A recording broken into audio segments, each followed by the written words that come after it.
mendengarnya pagi ini. Semoga kita semua diberi kesehatan oleh Allah Subhanahu wa Ta'ala. Anak-anakku, sebelum pembelajaran kita mulai, marilah kita mulai dengan bacaan basmalah. Bismillahirrahmanirrahim. Anak-anakku sekalian, pagi ini kita akan belajar dengan baik tentang tema 1, subtema 2, pembelajaran ke-6. Materi yang kita bahas pagi ini adalah ada 3 materi. Yang pertama tentang IPA, kedua bahasa Indonesia, dan yang ketiga adalah SPK. 3 materi tersebut kita akan membahas tentang 4 cakupan. Yang pertama, macam-macam gerak otot. Yang kedua, cara menjaga kesehatan otot. Yang ketiga, menceritakan kembali isi teks. Dan yang terakhir adalah unsur-unsur cover. Anak-anakku, untuk menyimak, memahami pembelajaran pada pagi ini, marilah kita simak video berikut. Anak-anakku sekalian, pada pembelajaran pagi ini kita akan belajar tentang tema 1, subtema 2, pembelajaran ke-6. Materinya adalah tentang IPA, bahasa Indonesia, dan SPK. Adapun pembahasan yang kita pelajari pada pagi ini adalah tentang 1. Macam-macam gerak otot. 2. Cara menjaga kesehatan otot. 3. Menceritakan kembali isi teks. Dan yang keempat adalah unsur-unsur cover. Anak-anakku sekalian, pada pembelajaran ini kita akan belajar macam-macam gerak otot. Macam-macam gerak otot pada manusia dibagi menjadi 8. Yang pertama ada fleksi. Fleksi adalah gerak membengkokkan otot, seperti membengkokkan siku, lutut, dan jari. Yang kedua adalah gerak ekstensi, merupakan gerak meluruskan otot, seperti meluruskan siku, lutut, dan ruas jari. Yang ketiga ada abduksi, yakni gerak menjauhkan, contohnya gerak tungkai yang menjauhkan dari sumbu tubuh. Yang keempat ada adduksi, merupakan gerak mendekatkan dengan sumbu tubuh. Contohnya sama ya, yakni gerak mendekatkan tungkai dengan sumbu tubuh. Gerak otot yang kelima adalah pronasi. Pronasi adalah gerak memutar lengan sehingga telapak tangan melungkup. Yang keenam ada supinasi, merupakan gerak memutar lengan sehingga tangan menengadah. Yang ketujuh ada depresi, gerak menekan ke bawah atau menurunkan. Dan yang terakhir adalah elevasi, yakni gerak mengangkat ke atas. Anak-anakku sekalian, karena tubuh kita otot melaksanakan gerak yang bervariasi, maka agar tidak terjadi cedera atau tidak terjadi keselio pada otot kita, maka kita harus menjaga kesehatan otot kita. Adapun cara menjaga kesehatan otot kita dapat dilakukan dengan berbagai cara.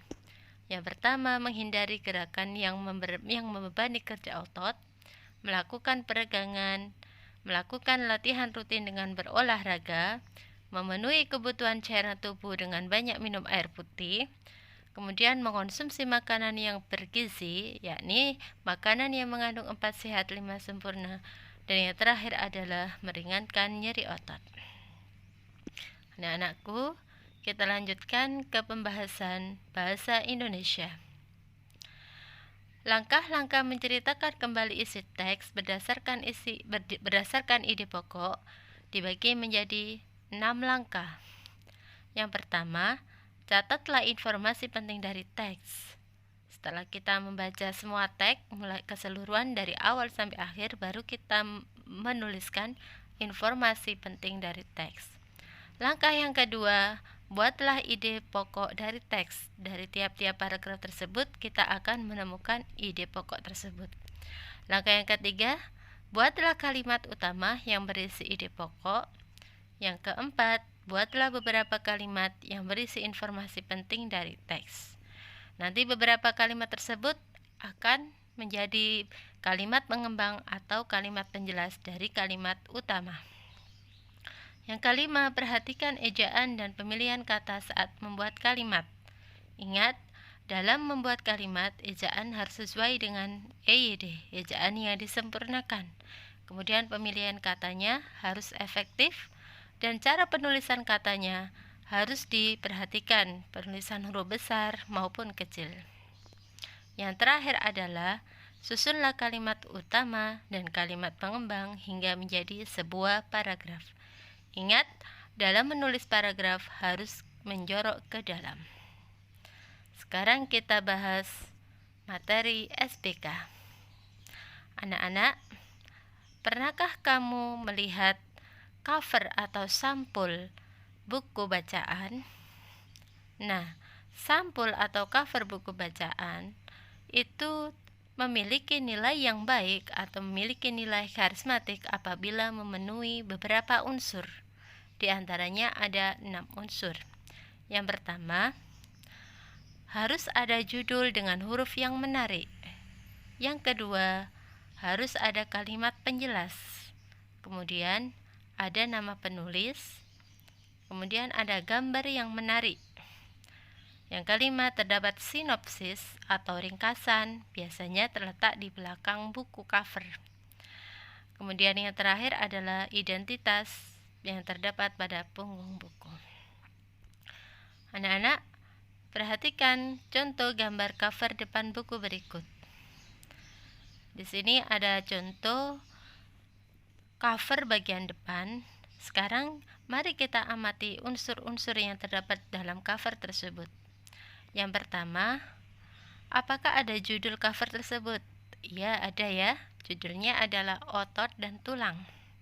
Yang kedua, ada penjelasan dari cover tersebut, yakni untuk kelas 5 SD. Kemudian yang ketiga ada penulisnya, nama penulis terletak di bagian pojok bagian atas, pojok kanan. Maaf, fotonya kurang kelihatan ya, itu ada warna hijau, itu adalah nama penulis. Kemudian unsur yang keempat adalah ada gambar cover. Sudah lihat ada gambar anak ya yang ototnya kuat, kemudian ada gambar tulang-tulang, ada makanan-makanan yang bergizi dan ada susu. Kemudian yang kelima, harus ada sinopsis atau ringkasan dari buku tersebut, biasanya terletak di belakang cover. Kemudian yang terakhir, ada identitas penulis, biasanya terletak di punggung atau di samping cover. Anak-anakku sekalian, untuk memahami pembelajaran pada pagi hari ini, marilah kita kerjakan 5 soal latihan. Yang pertama, sebutkan macam-macam gerak otot. Yang kedua, apa perbedaan pronasi dengan supinasi? Yang ketiga, berikan 2 contoh cara merawat kesehatan otot. Yang keempat, bagaimana cara menceritakan kembali isi teks? Dan yang terakhir, sebutkan unsur-unsur cover yang baik. Anak-anakku, saya akhiri pembelajaran pada pagi hari ini. Semoga bermanfaat untuk anak-anak dan jangan lupa semangat belajar. Wassalamualaikum warahmatullahi wabarakatuh.